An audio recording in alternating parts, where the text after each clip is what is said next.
So for my non-Canadian viewers, you may not know the sort of layout of Canada geographically and language-wise, and that is that there is the province Quebec, which is a very French-speaking, French-based province, right? Because Canada is a bilingual country, but the majority of the French speakers are in the province Quebec, and I am not in Quebec.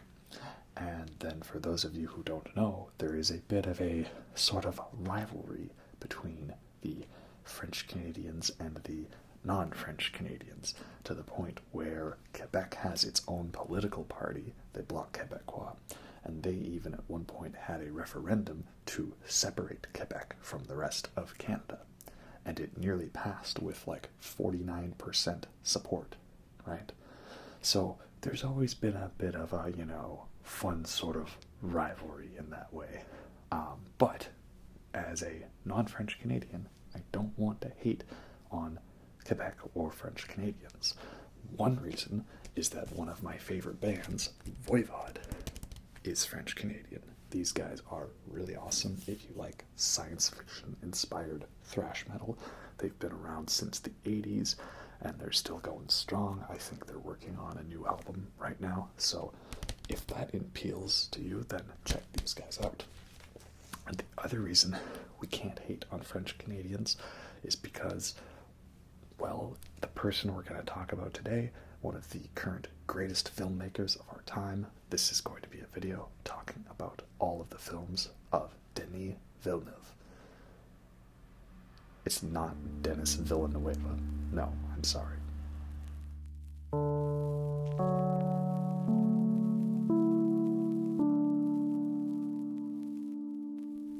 Hello everyone, and welcome to the ASMR review show.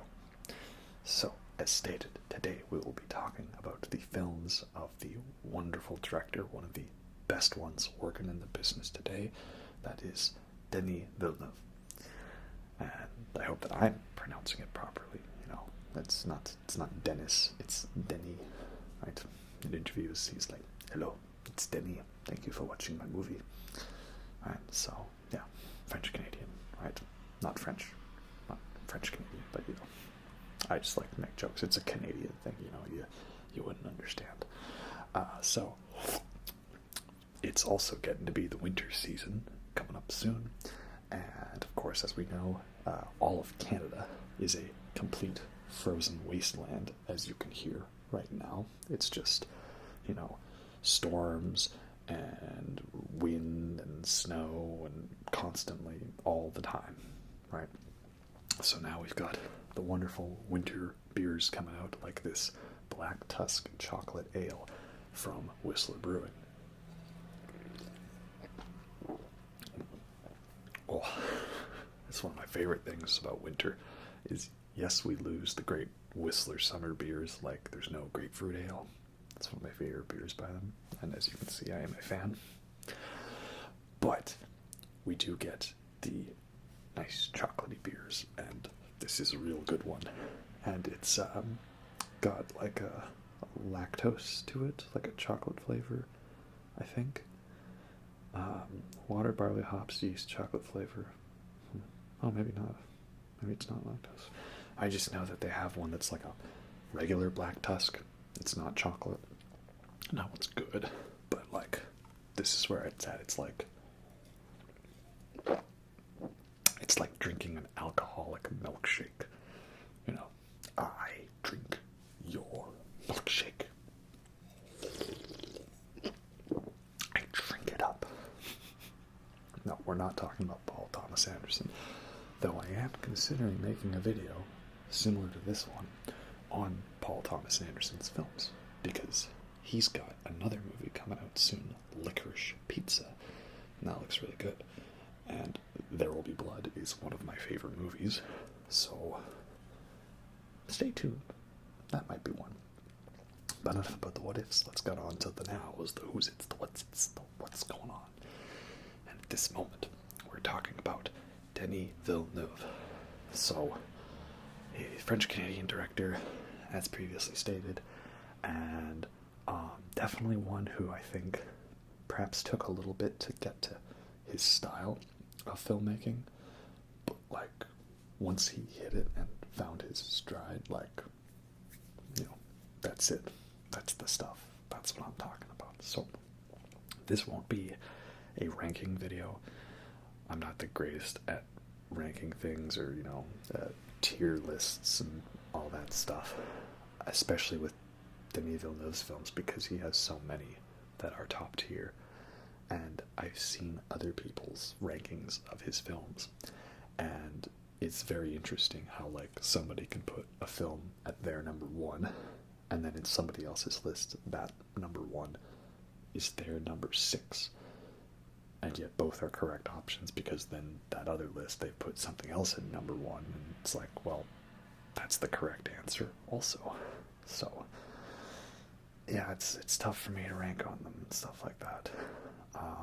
So I will talk a little bit about Dune in this video when we get to it, but not too much, because as you've probably already seen, I filmed a Dune review to be like in the same video as this one, and I guess I had a lot more to say than I anticipated on the new Dune movie. For the better, not for the worst. So that's its own video. And now we're talking about all of Denis Villeneuve's films, because I went to the trouble of rewatching them all, and, you know, great filmmakers. So we'll talk a bit about Dune. And then I'll try to keep it spoiler-free for all of these movies, but let me put it this way. I'm recommending almost all of them. So if you haven't seen all of these films, I'd recommend them all. I think they're all really great, except for the first couple, but, you know, we'll get to that. So be warned, I may talk about spoilers for all of them. And, you know, if you haven't seen them, that's my saying. Don't wait till I talk about a film and then be like, oh, here comes the spoilers, watch out. Just go watch all of them. You know. Okay, so let's get started. Denis Villeneuve, it's interesting because he actually has two films that came out in the 90s and like 2000, early 2000, that were quite separate from everything else that he's done, because these two films, he wasn't really pleased with how they turned out, and so he took like a nearly 10-year-long sabbatical as a stay-at-home dad. And I think during this break, this allowed him to kind of like, I don't know, reanalyze what he wanted to do in terms of filmmaking.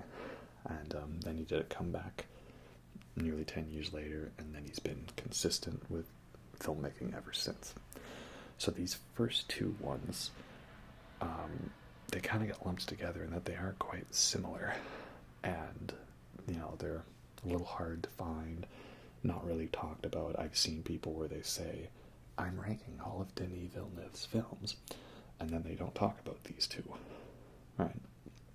So I'm still going to talk about them, though I went to the trouble of watching them. So the first film is August 32nd on Earth, and it's kind of a quirky comedy, but it's got a lot of dramatic moments to it. You can definitely tell by this film that it's very heavily influenced by that French New Wave cinema, like Jean-Luc Godard, and like Breathless, those type of films where there's like sometimes really long walking shots, or sometimes there's lots of quick jump cuts, that style. And there's like lots of pop songs or upbeat type rock music. But also you get lots of really pretty shots of the salt flats. So there is that. It's funny how some of the comedy and quirkiness in the movie can feel like very out of place for what you're used to seeing from Denis Villeneuve. But then you see some of these scenes in the salt flats, and it feels like, yeah, that's how he would shoot something in like Dune or Blade Runner 2049. So it's interesting how he kept that element of his influence here. But yeah, this film is following this girl who goes through like a traumatic event, and decides like she hasn't done anything with her life, so she wants to have a baby. And she wants a very good best friend of hers to be the father, but just basically to like, do the job, and then he doesn't have to be involved. And this is very awkward for him because he has a girlfriend. So, it's like, hey, I know we're friends and stuff like that, because remember, people of opposite genders can still be platonic friends. Or is that too progressive thinking for me? I'm living in the future, not in the now. But, now she says like, hey, do you want to just, as my friend, knock me up so I can have a kid? Because, I'm getting older and life is fragile. So, it's an interesting concept for a film. A little odd. And it's got some nice moments to it. Like I say, all the salt flat stuff is really well done. But, it's probably not one I'll ever rewatch unless someone says, like, hey, do you want to watch this one with me? I haven't seen it. Then I might. But, not a bad movie. But, it's an interesting little experiment, right? Some directors can really knock it out of the park on their first movie, like David Lynch with Eraserhead, or Quentin Tarantino with Reservoir Dogs, or Jennifer Kent with The Babadook, Ari Aster with Hereditary, Damien Chazelle with Whiplash. But then again, some other directors, they take a little bit to get into their stride, right? Stanley Kubrick, his first movie is Fear and Desire, and that one's kind of forgettable. There were some others that took a little bit. I haven't seen Martin Scorsese's films like before Taxi Driver, but it's not like his first couple of films people say are his best ones, so there's another case. Well, mine's blanking on some other ones, right? But yeah, a lot of directors, it sometimes takes them a few movies to peak, and that's Denis Villeneuve's case. The only thing I was a little found out about the movie, which I won't spoil, but it was the ending. The implication of the ending is a little odd, shall we say. Then the other movie, which these two kind of get grouped together, because again, being the two ones that don't really get recognition, at least outside of Quebec. Like, I think in Quebec, Denis Villeneuve was very well known and a respected filmmaker, and he got a lot of attention for these two movies. But anywhere outside of that, even in the non-Quebec parts of Canada, nobody like me knew about this. But the second film is Maelstrom.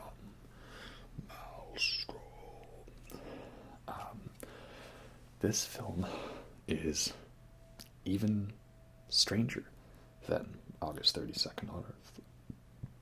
And that's because, for one thing, the guy narrating the story is a weird mutant fish monster on the chopping block. Looks like he's about to be chopped up by those butcher creatures from Blighttown, or the depths.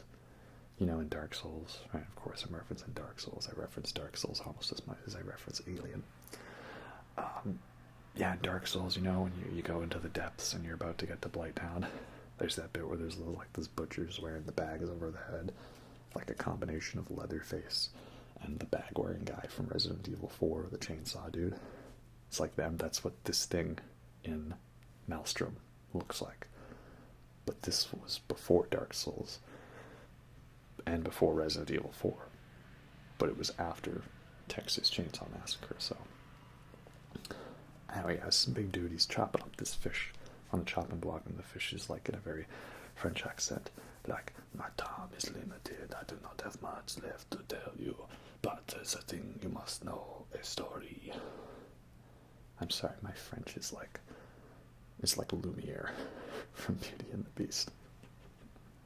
But not original Lumiere, like remake Lumiere, where it was Ewan McGregor, who was Scottish, doing French. And I think I'm good at some accents. French is not one of them. Anyway, yeah, so it's another story about a woman who goes through a very similar traumatic experience to the one in August 32nd on Earth, and she's reevaluating her life. Though, interestingly, the opening scene to Maelstrom is like, at least with our main character, is literally the opposite of the objective of the character in August 32nd, because she wants to have a baby, and in Maelstrom it opens with this character in the movie having an abortion. So, I guess also that's a bit of a trigger warning for you. If you go to watch Maelstrom, just be aware that like that opening scene where she's having the procedure done is quite detailed and graphic. So like if that's something that you don't want to see, you know, be aware of that, right?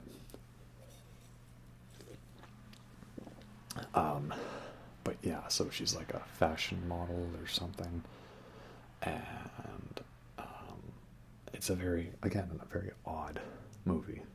Some comedy, some romance to it. Lots of Tom Waits songs in it, so that's good. But ultimately, it's kind of just meddling around. It's unique. I'll give it that. It's unique. It's interesting. But again, ultimately, like August 32nd, it's just, you know, it's decent. You know, nothing too special, right? And it's hard for me to tell which one I would prefer. Like, August 32nd on Earth has a bit more of a timeless look to it. Like the way it's shot. If you told me this movie was like meant to take place in the late 90s, but it was filmed now, I could believe you. But if I saw Maelstrom, I'd be like, yes, this movie was made in the 90s/2000s. It's got that very 2000s look to it, with the lighting and the color grading and the camera movements, which for some films is not a bad thing, but for some it is. You know, it's very representative of the times, right? Everything kind of looks like a music video in a way, which might be intentional to fit with the fact that our character is like some kind of a model, or, you know, at least has the photographs taken of her. But yeah, ultimately, you know, if you do miss out on these two films, I don't think you're missing much, and I can understand why Denis Villeneuve perhaps was a little disappointed with these two and decided to take a break. So, you know, it's understandable.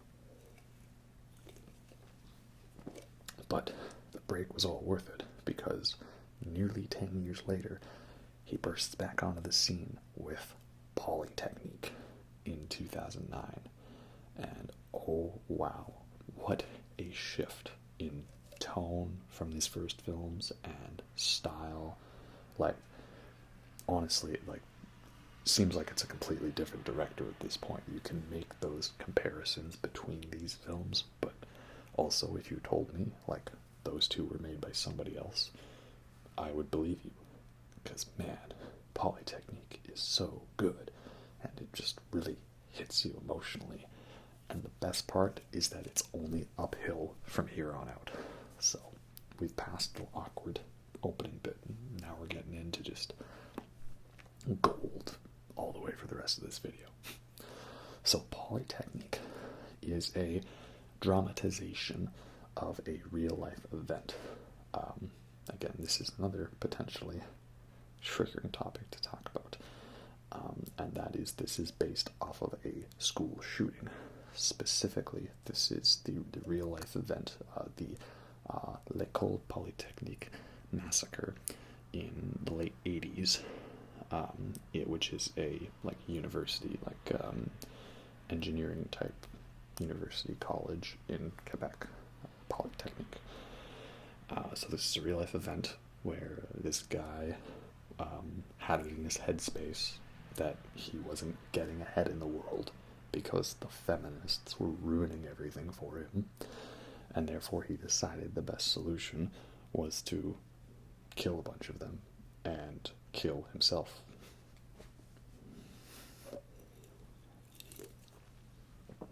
So, very heavy topic. I warned you guys, you know. Not the most relaxing thing to talk about. yeah, it's a really well done movie. Very difficult to watch. It's shot in black and white, so the violence isn't like sensationalized, right? And any of the violence does feel very real, but also the black and white style makes you feel very distant from it, like Schindler's List or something like that. But I also like how, for one, they don't mention the name of the person responsible, right? They're not trying to give praise to that person or glorify them. And also, I think the best thing about this movie is that at its core, it has a very profound feminist statement, a very inspiring one for women out there.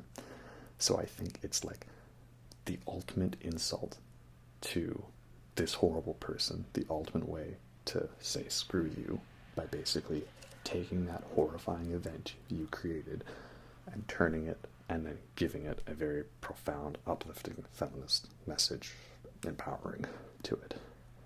What greater way could they throw it back at that person? So I don't want to get into this all too much, but needless to say, I think that was a very well done decision on the part of the filmmakers. My only caveat to this is, for the love of your sanity, don't go watch any clips from that movie on YouTube. Well, you can, but don't read the comments. You're just going to find a bunch of trolls trying to piss people off by thinking that they're being clever or original. And no, you're just like, okay, sure. It's rule number one of the internet. Don't feed the trolls. They just then start devouring more. So Polytechnique is a great movie. Very great.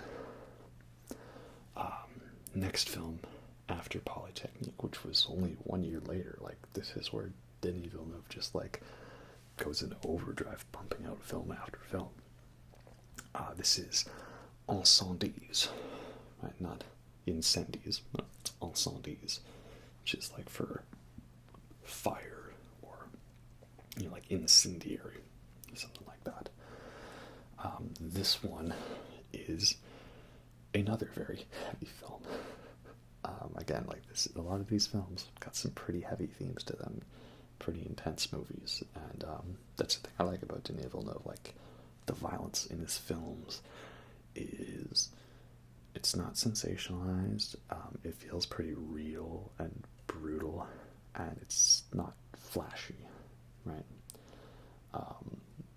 Just very intense, as it should be. So this film is, I believe the characters, they are Iranian immigrants who are now like living in Quebec, because they speak French, but they're also like of Iranian descent, origin. Their mother is from Iran, but also I can't really say Iran specifically because I know that the main country that they're talking about in the film, the one where the conflict is happening, doesn't actually have a name. So let's just say they are immigrants of a Middle Eastern descent, but also French. They speak French in Quebec. So it's a brother and sister, and their mother has just passed away, and she's left them in a will saying, like, hey, before we get to all the whole will stuff, you guys need to do something for me. To the brother, I say, I want you to go and find your father, who you guys never knew, and start here. Here's where you need to find him. And to the sister, I say, all right, I want you to go and find you guys actually had secretly a third sibling. You had another brother that you never knew about before you were born. So they are both tasked in the will to find their father and their brother. And throughout the film, it's told non-linearly. It's intercut with flashbacks of their mother's journey. She was living in this Middle Eastern country, and now I realize actually that, sorry, it's not Iran. It's they're Netflix, or at least it's to do with the conflict in Lebanon. Lots of inspiration from the events that happened there throughout, like, 70s and times and stuff like that.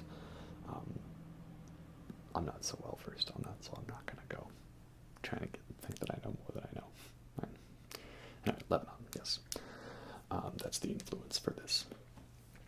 And so it's about their mom's story as she's kind of like living throughout this tumultuous time in the country and trying to escape. And also as she gets sort of torn between different sides of the war. And then also about the two siblings' journey into the country to try to find out who their father and who their brother is. So this is a very brutal film. There's one shot which is shown on pretty much every poster for the film, and shown like in like the Netflix preview, or like if I see someone talk about it in a video, they'll use this clip in their video, and it's the scene of a character sort of like on their knees in the sand in the ground in agony while there's this like fire going on in the background. Let me put it this way. There was a scene that started happening that is like one of the most brutal, intense scenes I've ever seen in a film. And after that sequence happens, that's when that shot that you see in all the posters and the trailers and everything happens.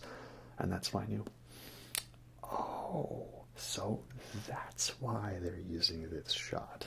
I see, yeah. I was like, something really crazy has to happen to justify this scene, and or at least to see how we get here, and yeah, it was. And I won't spoil the ending to this film, because I'm sure out of Denis Villeneuve's main films, this is one people have seen less. But man, it's hard to rank the top 5 most messed up twists and endings to a film, but this one is definitely up there. Yeah, I won't say anything more. I'm about to, how about this? I'll say a small thing, but if you don't want to get spoiled, mute the video for like 20 seconds, okay? Here we go.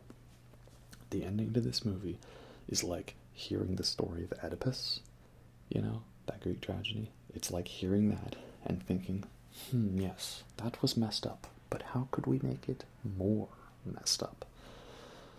And thus this film was created. So yeah.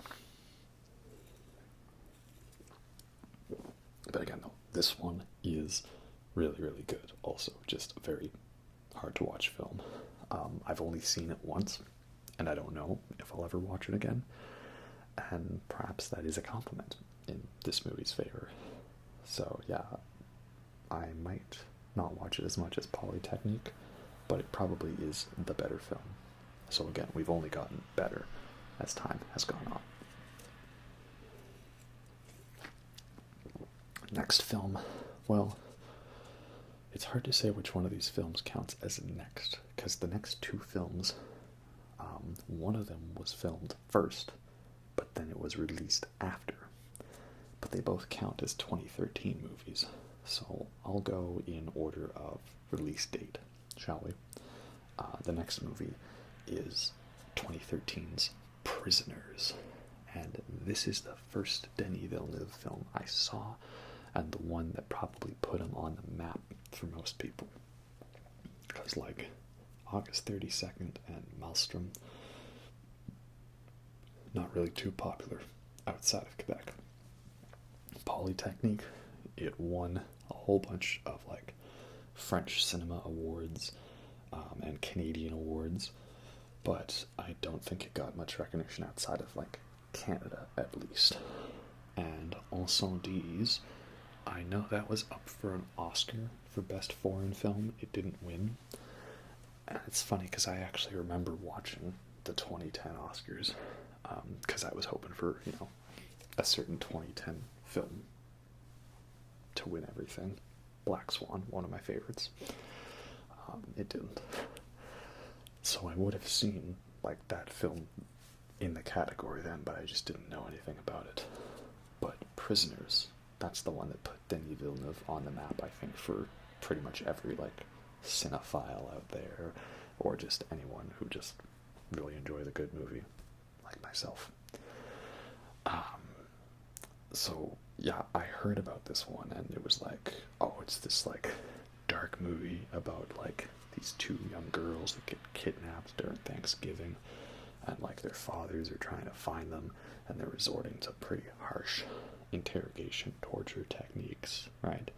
And it's a thriller, and it's got Hugh Jackman, Terrence Howard, who else? Maria Bello, right? Paul Dano, Jake Gyllenhaal, a lot of great people in this movie. And so I think it was like I went to see it with my dad, and he hadn't heard of it. I was just like, hey dad, I've heard this movie's really good, let's go watch it. You know, I've heard it's really messed up.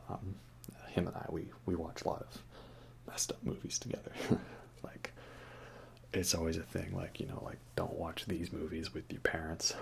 But like, I think with most of them I have, like Clockwork Orange, I've watched that with him many times, and Eyes Wide Shut, and like the American version of The Girl with the Dragon Tattoo. Like, I don't know, like, my dad's been pretty chill when it comes to watching movies with me, so that's never been an issue. But we went and saw Prisoners, and we were really blown away by how great of a movie it was, how intense of an experience, and just how like oppressive the atmosphere is. And at the end I see, you know, directed by Denis Villeneuve. I'm like, okay, Denis Villeneuve, I'm gonna have to keep an eye out for this guy. Of course, I didn't, you know that he was French Canadian, the pronunciation at the time. But yeah, so Prisoners, I've told you what the plot is. Yeah, it's like these two families getting together at Thanksgiving, and their young daughters go out to play, and then they're by this mysterious RV, and all of a sudden they're just gone, and you don't see what happened. So it seems like there's this person who is like the obvious suspect, but they can't get this person to confess, and they have no evidence that this person has done it. So, feeling that the police aren't really doing their best job, Hugh Jackman, he's kind of the protagonist of this film, I'd say.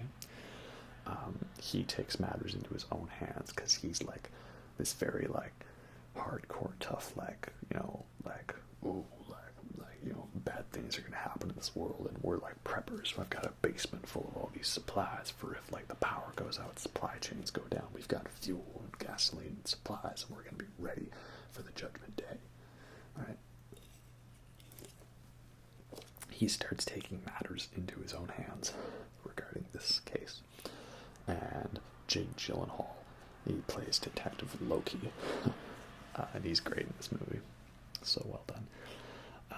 He, of course, is trying to solve the case, but also has to deal with the fact that he suspects that Hugh Jackman, Keller Dover, is potentially crossing some very ethical lines. So yeah, this film's great. My only real issue with it is it's not that it's predictable.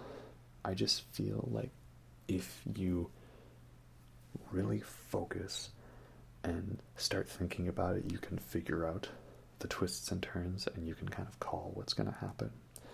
I personally try not to do that when I watch a film, even if it is obvious. I like to be able to just be kind of taken on a ride and, you know, get swept up in the experience and have the fun moments reveal themselves to me rather than me guessing them. That's not to say that it ruins a movie.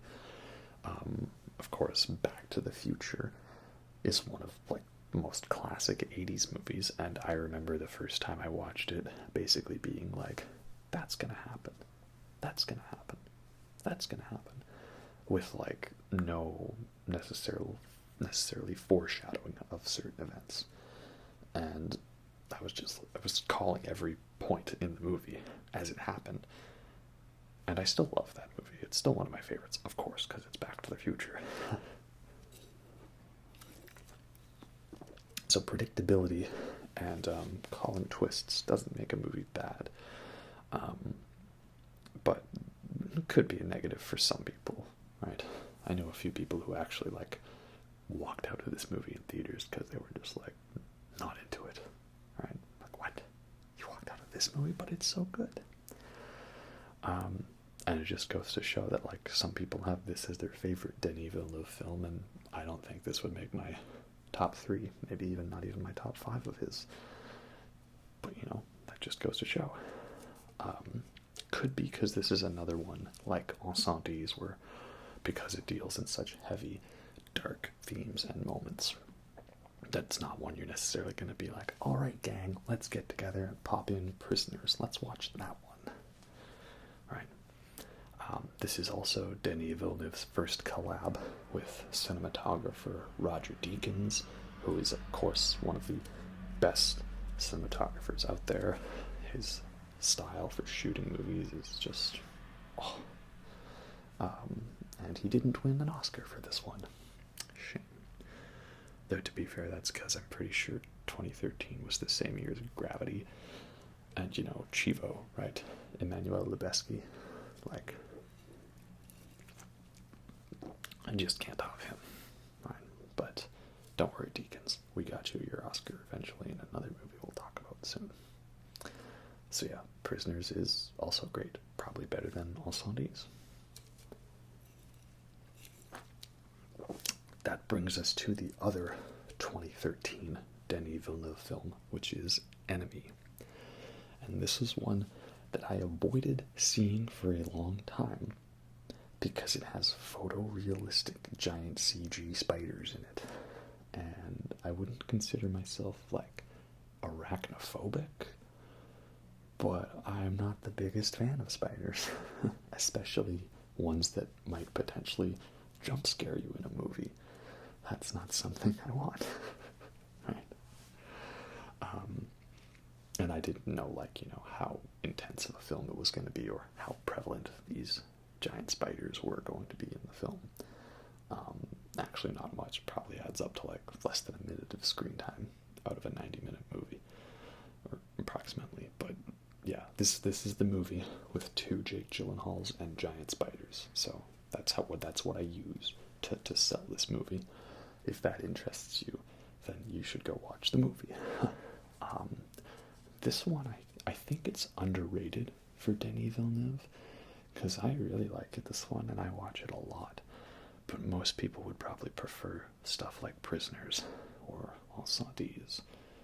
But I think I like this one more than them, because this is probably the closest that Denis Villeneuve's come to doing like a straight up psychological thriller, like some real Lynchian nightmare stuff. And man, I know he's doing all the Dune stuff right now, and I love that he's getting to do all the science fiction stuff, because we'll soon see science fiction was Denis Villeneuve's true calling. But also, if he wants to just do some straight up low budget, simple psychological horror, David Lynchian nightmares, like, he can totally do that based off of this movie, Enemy. So, yeah, Jake Gyllenhaal plays a character who is like a history professor, and he's not doing much in his life, but he watches a movie one day where he sees an extra in the film that looks like him, and he finds a person, then he finds this actor is like literally identical to him. So what follows is events of, again, psychological thrillers, weird stuff, you know, that kind of metaphoricalness, like what is real and what is dream and what is reality and what is representative of things, and there's giant spiders. Right. So I really dig this type of movie. I mean, you all know how much I like David Lynch stuff, anything like that. So this is the closest we've gotten to something like that out of Denis Villeneuve, and it would be really cool if he did another thing like this, especially because it's just such a simple, straightforward, small little movie, but all you need is a really good director, good script, really good actors in it, and just tight performance all around, and you can get something simple like this to work really well.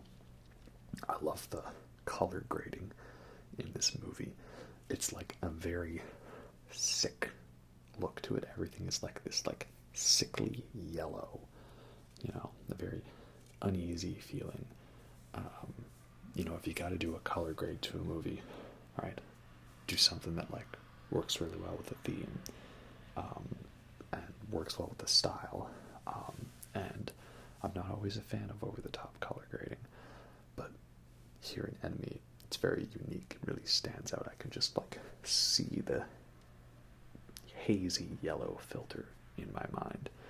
And we all know that that was color graded in post-production, because this was filmed in Toronto, and there's no way in hell Toronto looks anything other than either blue sky or miserable rain clouds. There's no way it's going to look like that yellow haze in reality. It's definitely one of the best endings to a movie that there ever was. If you watched this movie and were confused by it, Chris Stuckman did a really great Enemy Explained video.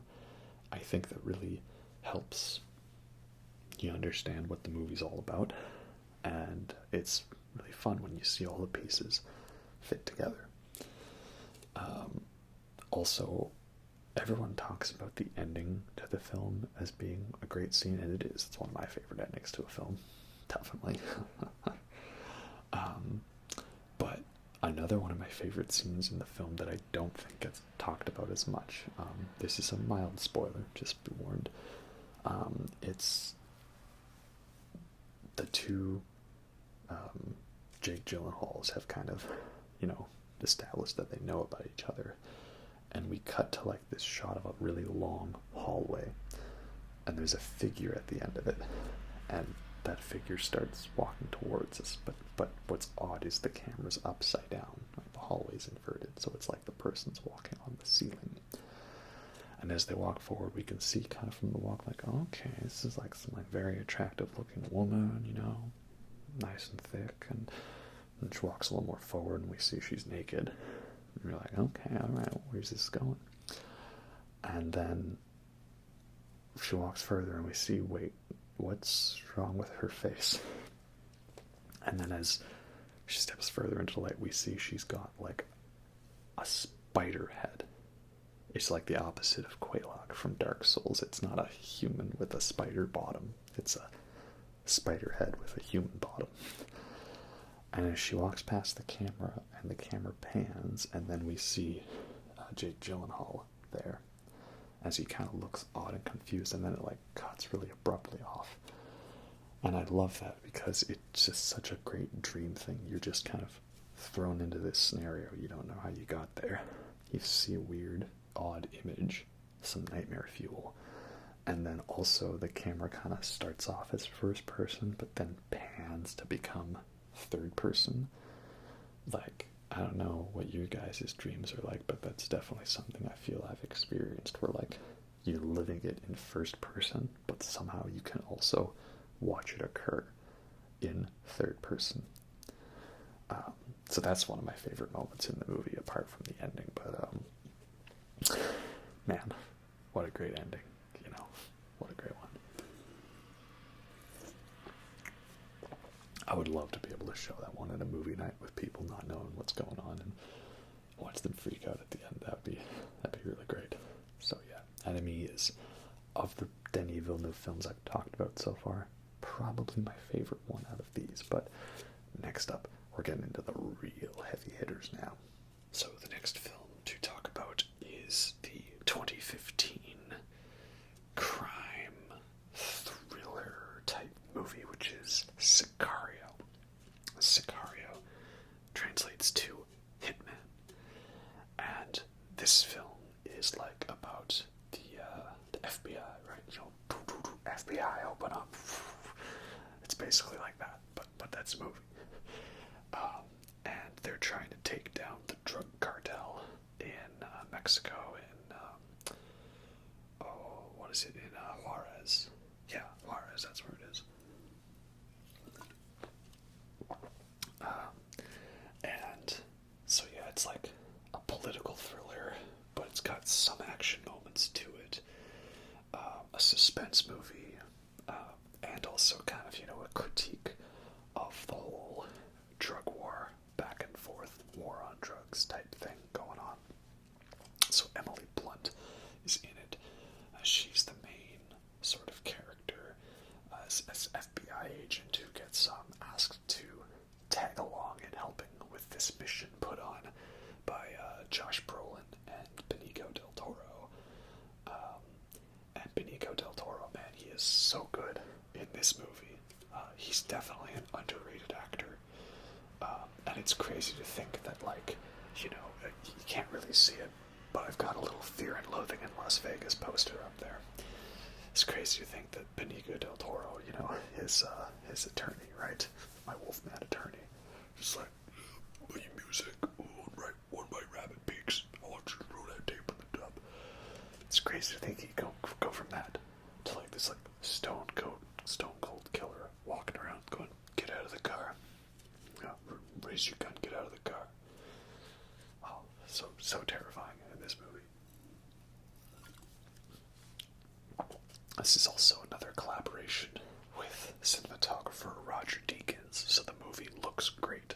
There's this one shot of a bunch of soldiers that are sort of walking as the sun's setting, and they're starting to put on their night vision goggles and their infrared cameras, and it's like another one of those shots that everyone uses when they're talking about this film, because it is just that gorgeous. And there's these bits where they use like an actual infrared camera. No post-production was added for that. And so it's, again, cool. It adds to that authenticity, and the violence feels very real and not necessarily like that Hollywood glamorized flashiness. And there's definitely, villains on both sides in this conflict. This is also another collab with composer Johan Johansson. And I didn't mention this with Prisoners, so he did the score for that one. Johan Johansson, an Icelandic composer who unfortunately passed away recently, so R.I.P. He has this album called IBM 1401 Processing Manual or something like that. And it's all these weird computer sounds. And then it ends with this song called The Sun's Gone Dim and the Sky's Gone Black. And that song is used in the trailer for that movie, Battle Los Angeles or Battle LA. Not that great of a movie. It's kind of by the numbers, just sort of came and went.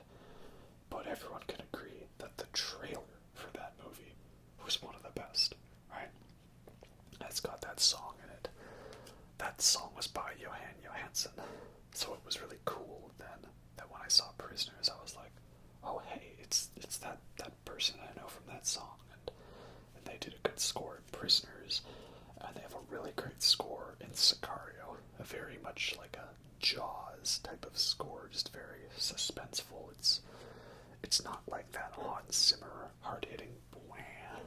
It's a little more of a sort of style going on.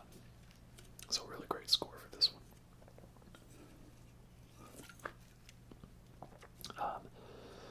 This movie has a scene where they're trying to get back across the border to get back into America, into the United States, but the lane that was supposed to be cleared for them to just speed through is blocked, and it leads to one of the most intense scenes in a movie. I know I've already said that about crazy scenes in Denis Villeneuve films already, but it really is true with this one. The other thing I really like about this movie is something that is, again, definitely a big spoiler. So, again, you've been warned. And that is that throughout the film we're seeing these scenes of like this cop in Juarez, and it's like, why do we keep seeing him? Because it turns out at the end of the film he's this like corrupt cop who's like helping move the drugs through these tunnels underneath the border, and then Benicio del Toro's character, he like kidnaps that cop and then uses him to like track down this like son or higher up, ultimate hombre type guy in the drug business, and then he uses him to then get to the main drug lord's house. What I like about this is it's basically like a surprise protagonist reveal. You realize that Kate, Emily Blunt's character, is not the main character of this story, and it never was her story. It was never about her. It was all Benicio del Toro's character. He's the Sicario. He's the hitman. It's his story. He's the one out for revenge for what happened to his family. And a lesser filmmaker, a lesser scriptwriter, is Taylor Sheridan, or something like that, who also did, like, I think, Wind River and From Hell to High Water. I haven't seen those movies, so don't quote me on that. Like, a lesser film would have just made it a simple revenge movie about, like, Benicio del Toro's a guy, and someone killed his wife, and now he's on a quest for vengeance, and it'll do whatever it takes. And then we as the audience would kind of be there along with him, like, yeah, forget those rules and regulations, like, fight the power, fight the system, don't care about diplomatic immunity, do what you can do to get your vengeance, right? Mission vengeance.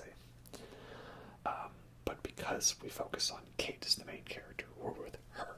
So she's the one who's kind of saying to the guys, like, hey, we can't go in there, we don't have clearance. And, we have to do the right thing to stop the bad guys, right? And, hey, this torture stuff is not okay, that's wrong, right?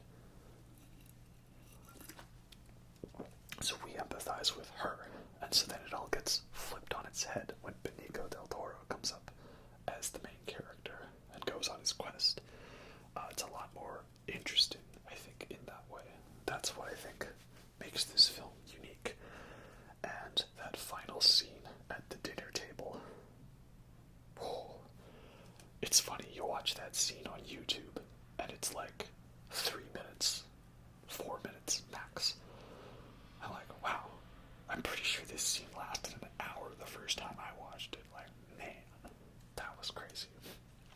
So, Sicario is a great film, and I don't know if it's necessarily underrated, because everyone who watches it seems to like it, but I think the consensus is everything building up to that first border crossing scene is really great, and the rest of the movie is okay. And I'm of the belief that, like, after the border crossing scene, the whole rest of the movie is still amazing. So, make of that what you will. Also, 2015 was quite a stacked year for movies, right? Like, just a couple I can name off the top of my head. You have Sicario, Force Awakens, Revenant, The Martian. Those are the only ones that are coming to my mind. But Mad Max Fury Road. Wasn't Mission Impossible Rogue Nation also 2015? Yeah. And wasn't Spectre also 2015? Was it really, or was it 2016? Oh man, I'm blanking on that. No, it was 2015, yeah. Spectre was okay. I'm considering doing a video talking about the Daniel Craig James Bond movies now that the last one, No Time to Die, is out, because I think I have some things to say about them. Okay, next movie after that, barely 1 year later, is Arrival. So, for context, I saw Prisoners when it came out, was very impressed, and then I had heard about Sicario, but I didn't end up watching it, actually, I think until, like, the next year, like, just when Arrival was coming out. And then I hadn't seen Enemy yet, because again, the whole, oh, there might be giant spiders in the movie. I'm like, do I want to do that to myself? Like one giant spider for like 2 scenes in a 4-hour movie like Lord of the Rings. That's okay. But how many giant spiders are in that movie? I don't know. But then Arrival is coming out, and I thought it looked interesting, and then I saw it was by Denis Villeneuve. So I'm like, okay, let's see what this is about. And this movie also blew me away again. I think we're still going up in terms of quality. Enemy and Sicario. I might like Enemy a little more, but that's a very personal choice. But Arrival, definitely my favorite out of all these ones, because now we're getting into my favorite genre, science fiction. And yeah, as soon as I saw this, I was like, alright, Denis Villeneuve, he's the science fiction guy. That's for sure. So Arrival is about these monolithic alien ships come down. It looks like the monolith from 2001, but it's like a weird bent angle of a shape. And they all come down, and, we're trying to figure out, well, what do these ships want? There's like one over a bunch of different areas of the world, and all the world's scientists are trying to figure it out. Amy Adams' character is like a linguistics person, helping with language translating. And she's there with Forrest Whitaker and Jeremy Renner, and they're all trying to figure out, what do the aliens want, and how do we communicate with them. And I really, really loved this movie. It was like, the thing that I feel we don't get much of lately is like good science fiction based about ideas. Like what I mean, there's a lot of great science fiction movies coming out. Prometheus, Gravity, The Martian, Interstellar, Blade Runner 2049, Arrival, First Man, Ad Astra, Dune, right?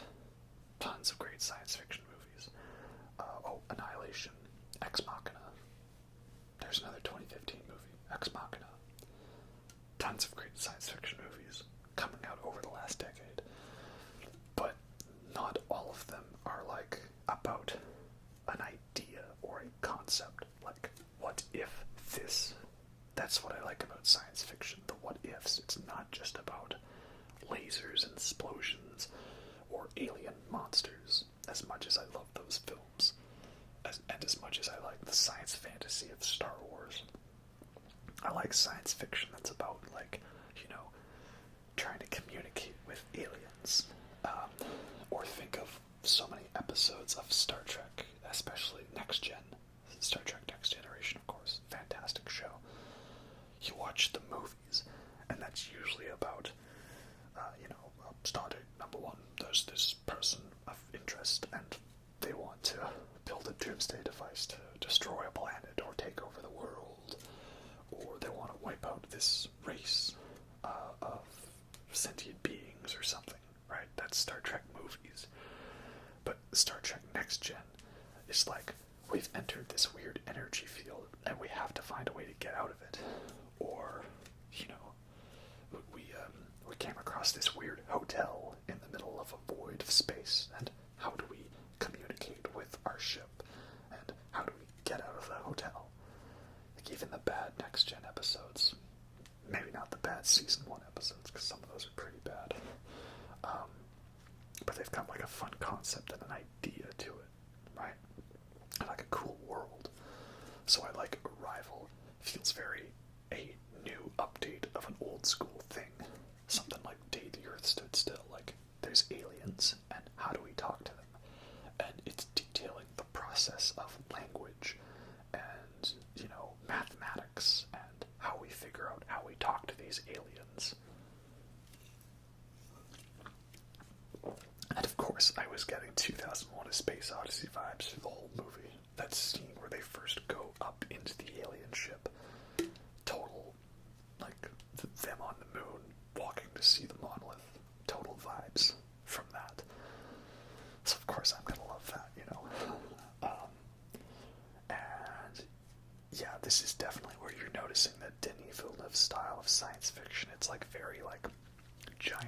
pictures with small humans in the background to show the scale, and very like minimalistic design. Like it's not like it's a big corridor where there's all these little bells and whistles and mechanical bits. It's like just a complete straight black rock sort of thing, like it's all obsidian or something like that. So again, that might be a turnout for some people who want something a little more elaborate and less, single scale, single texture vibe. But I don't know, I like that. It's kind of like oddly spooky in a way, to be just standing inside a massive corridor where the gravity's, oriented differently, and just seeing a giant tunnel, right, with this big mirror sort of viewing screen. Also, the way time works in this film, there's some non-linearity to the telling of the story, and we're getting scenes that maybe they're flashbacks, maybe they're flash forwards. How exactly does this work? The way time is factored into these things is very unique.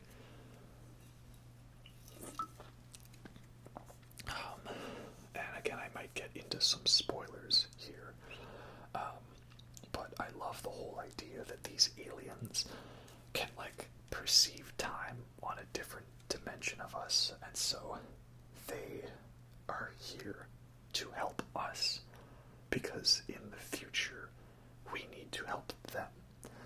That was giving me almost like some Fifth Element vibes, like at the beginning, like when evil returns in 5,000 years, or 500 years, whatever it is. When evil returns, we will be here to help. Or, like in Tenet, the line from the trailer, there are people in the future who need our help.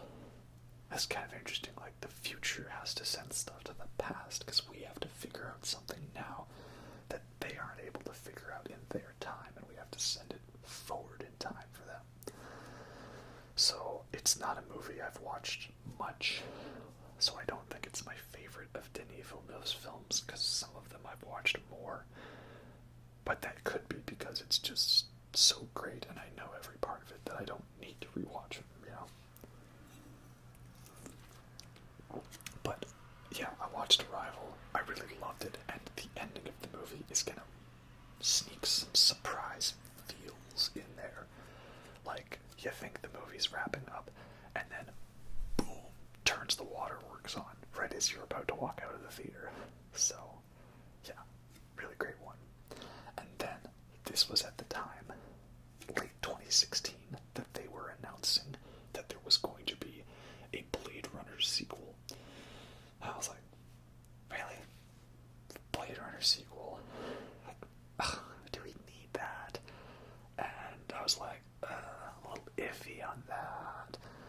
Like, Ridley Scott, he's pretty good, but he can be kind of hit and miss, Sometimes you get The Martian, sometimes you get Next to God and Kings. I actually really dig Prometheus and Alien Covenant. I guess that's the unpopular opinion, but I dig those movies. So, what are we gonna get? And then they say, alright, it's being directed by Denis Villeneuve. Hold on. Denis Villeneuve.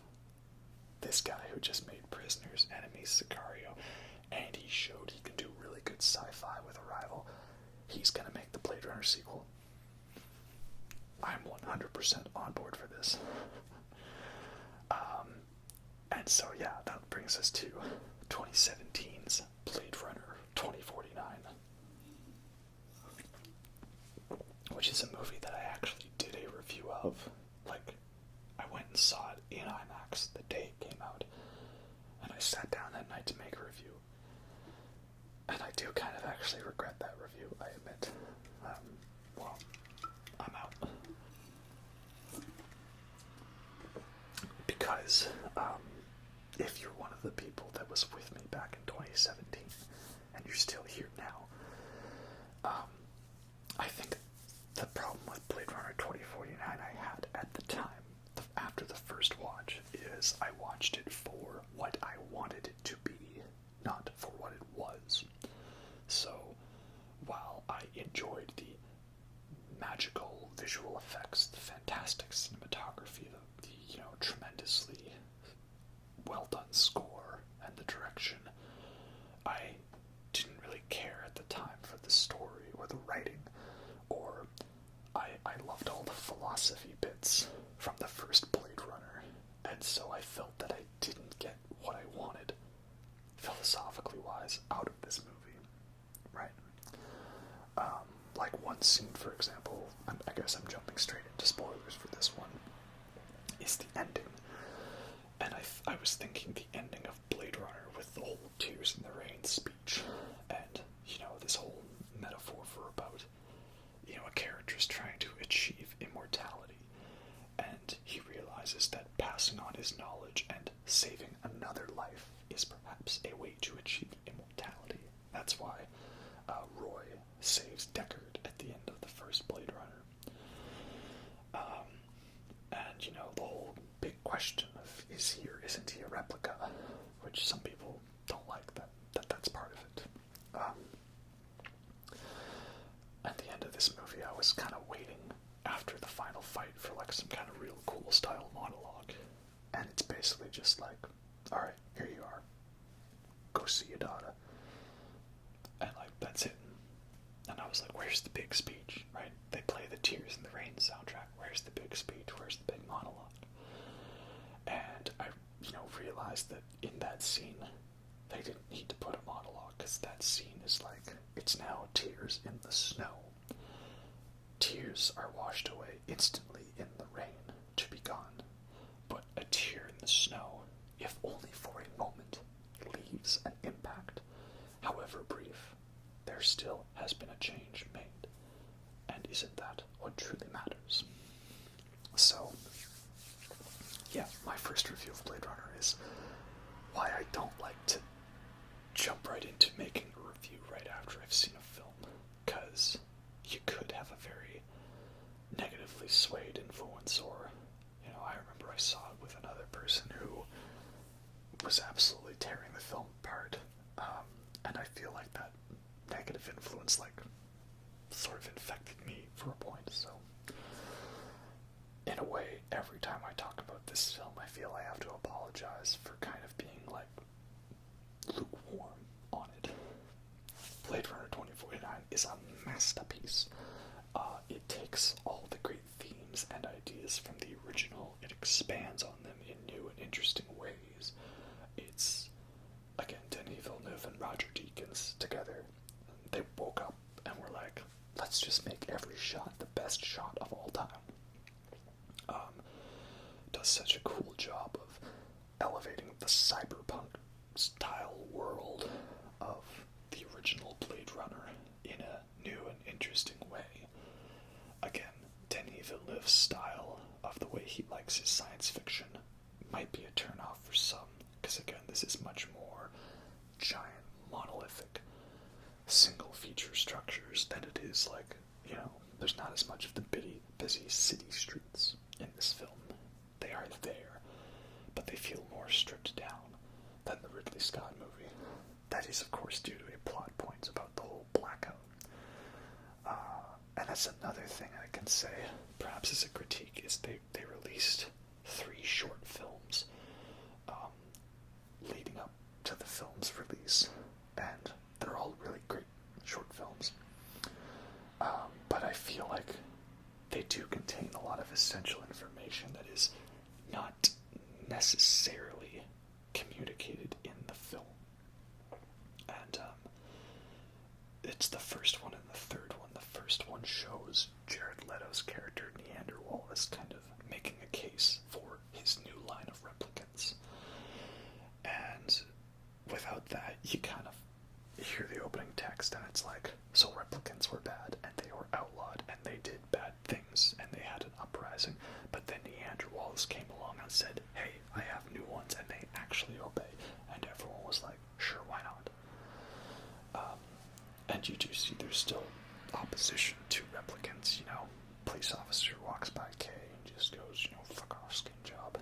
And he's got graffiti written on his door. Everyone around in his neighborhood hates him because he's not a real boy. And unless this is just simply a remake of AI, artificial intelligence, but without the blue fairy and without the aliens. I actually like that movie too. You know, I don't get the hate that it gets for the ending. The ending's great. And it's what Kubrick would have wanted. And then the other short film is the one that talks about the blackout. Like, it's kind of offhandedly mentioned, like, there was a blackout and we lost data.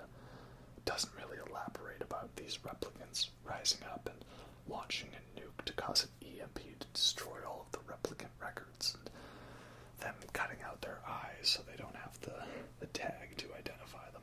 Right? It's kind of communicated, but I don't know.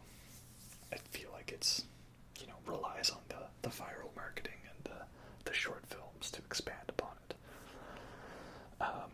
But yeah, the Blade Runner 2049 is great. And the score was supposed to be by Johan Johansson, but I think he passed away, or he turned it down potentially because he knew he wasn't well.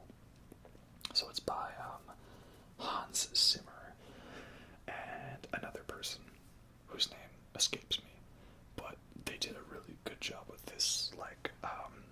I think I talked about it in my Dune review, but Hans Zimmer, I think, kind of gets memed a bit for overdoing it with the wow, or making everything sound like the Call of Duty Modern Warfare / Dark Knight Batman.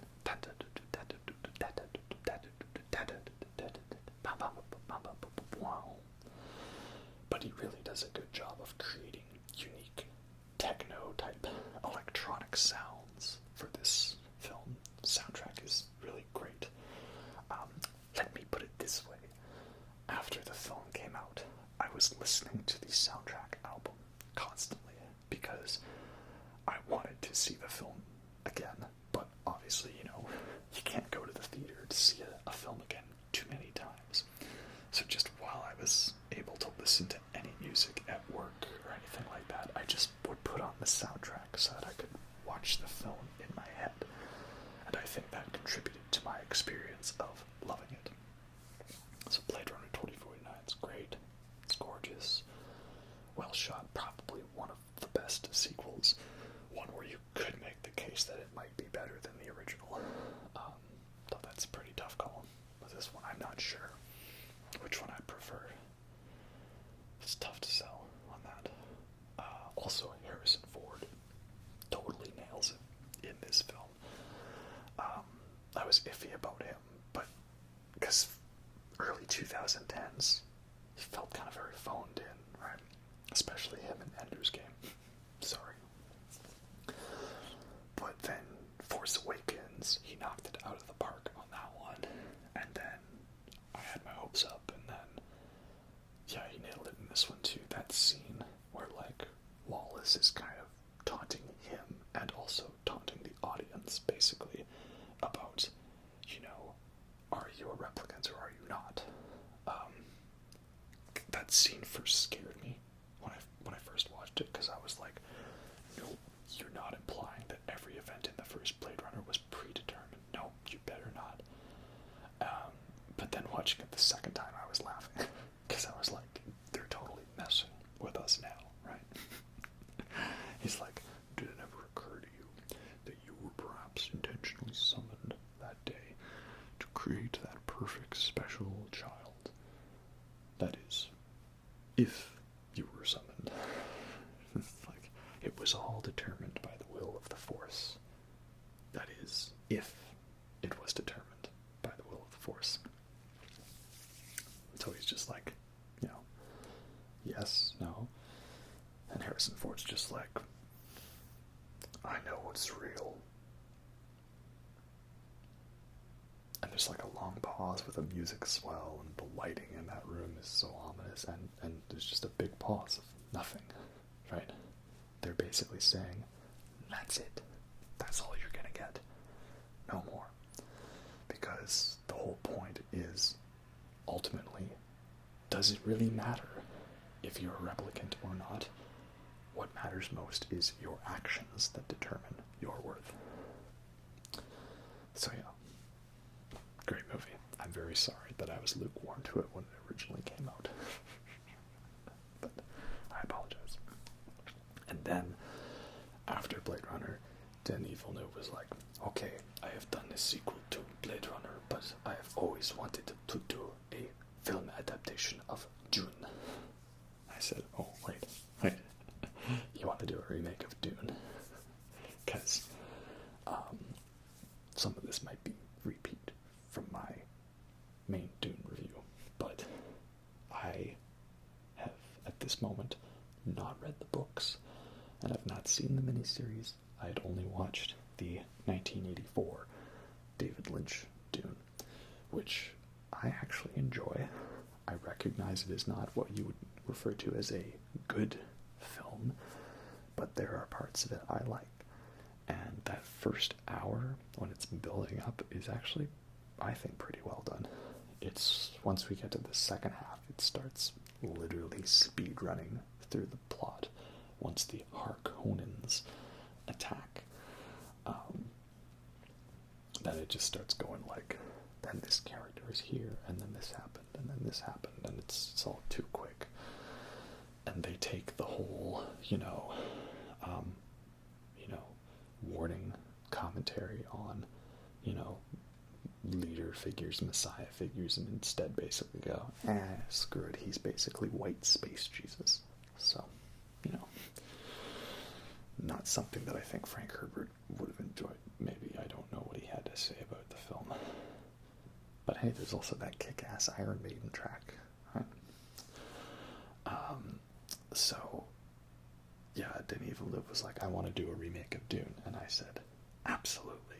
Because a remake should be of a film that either was not good or didn't live up to its potential, or maybe you're having another go at adapting the source material.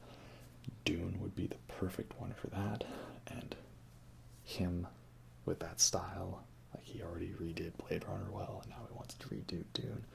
I said, yes, absolutely. And then the trailer came out for it, and it looked gorgeous, and they had Pink Floyd in the trailer, and the cast, man, Timothée Chalamet, Zendaya, Timothée Chalamet. I always want to say Chalet. Timothée Chalamet. Timothy Chalamet. Timothée Chalamet. Oh man, the young kid that's in everything these days. The one who's always with Saoirse Ronan in films. Timothy, Zendaya, Josh Brolin, Javier Bardem, Jason Momoa, Sharon Duncan Brewster. Yeah, so many great. Oh, Rebecca Ferguson, Oscar Isaac, that one guy who plays the drama teacher in Lady Bird, right? Who gives them the crying lessons. Everyone from Lady Bird's in this movie except Saoirse Ronan. Dave Bautista, David Dastmalchian, however you say his name. Stellan Skarsgård is the Baron. My Dune, my Arrakis, right? My spice. Everything was in place for the movie. And then they delayed it by over a year because of current events, Because shopping malls are totally fine, but theaters are literally a death trap.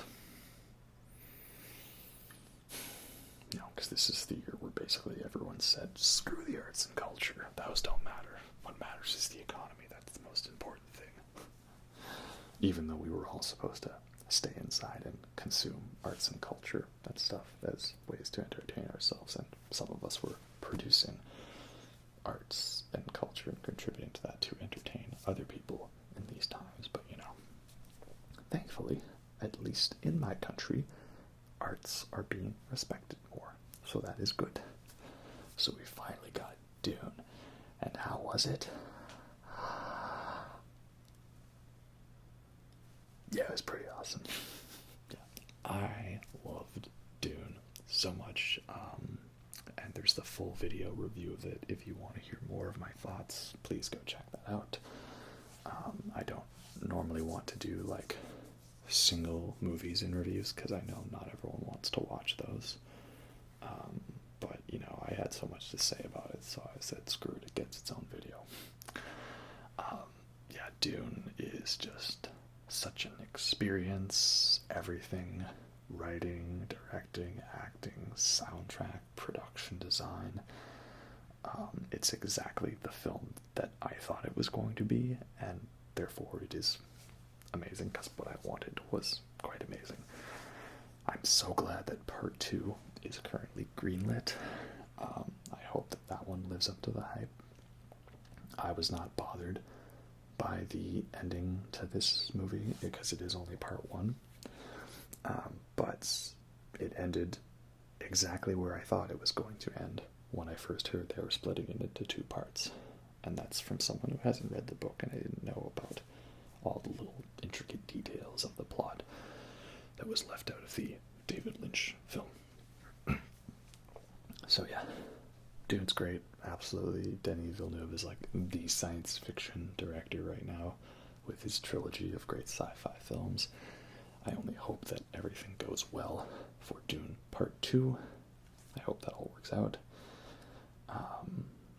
And yeah, I mean, who knows? Everyone's saying like the next Lord of the Rings or the next Star Wars, and people are correcting them by pointing out that, well, Dune is too sci-fi what Lord of the Rings is too fantasy, and Star Wars was heavily inspired by Dune.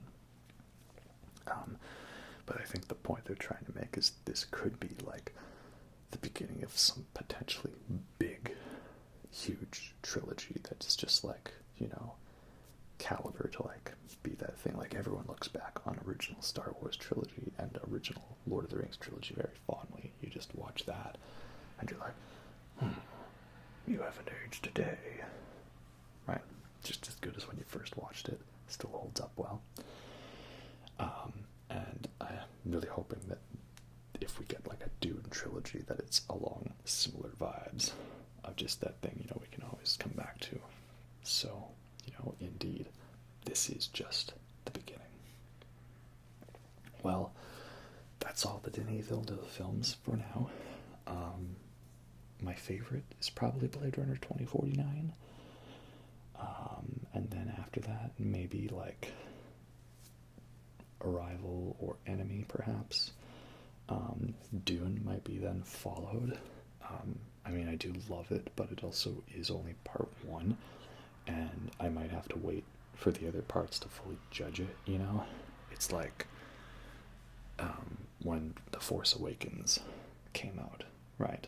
Like, I really liked that movie, but I also had to kind of give it the context of it is going to be part 1 of a trilogy, so we have to see where things go, right? Much like original Star Wars, A New Hope. If you just watch that and you don't watch Empire or Jedi, there's a lot of really cool stuff in A New Hope that doesn't actually really go that much. Like Darth Vader, he's a really cool badass. He doesn't really do much, and he kind of goes out like a little bitch in that movie.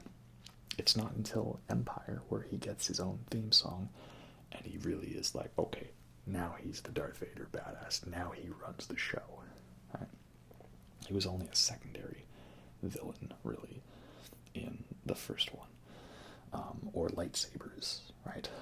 They're really cool, but like, you don't really use them that much. Like, they aren't even in the final battle. They have that little poke duel that they have, which I actually think is one of the best lightsaber fights. And that's it, right? They don't even really score off that. It's not until Empire and Jedi that you get the real great lightsaber fights. So that's why I'm going to see where Dune falls, depending on these potential sequels. And then it's the earlier stuff that's a little further down, but not because it's bad, it's just because there's so much great stuff in this filmography. So, congratulations, Denis Villeneuve. You are giving French Canadians all around the world something very much to look up to, almost as much as one of my favorite bands, Voivod, is. Again, science fiction inspired thrash metal and kind of proggy. Think if Rush was 80s metal. That's Voivod. Always gotta reference them. Anyway, I think that's about all we have there are many, many other directors I would like to do this full review series for, including Stanley Kubrick, Darren Aronofsky, Paul Thomas Anderson, maybe Quentin Tarantino, who knows, maybe Guillermo del Toro. A lot of great movies coming out right now. Too many to recommend. You know, lot of great ones. So, you know, if you've got an idea for some kind of fun compilation of sorts I could put together, where I could talk about a bunch of things, a bunch of films relating to one topic, that might be good. Let's see what we can figure out. And it's also the big anniversary of a film trilogy at the end of this year, so I might have to do a review of that in honor for its 20th anniversary. You know, the one trilogy to rule them all, shall we say. Anyway, hope you all enjoyed that, and make sure you bundle up nice for the winter with your scarves and your toques, as we say in Canada. So hope you all enjoyed that, and have a good night.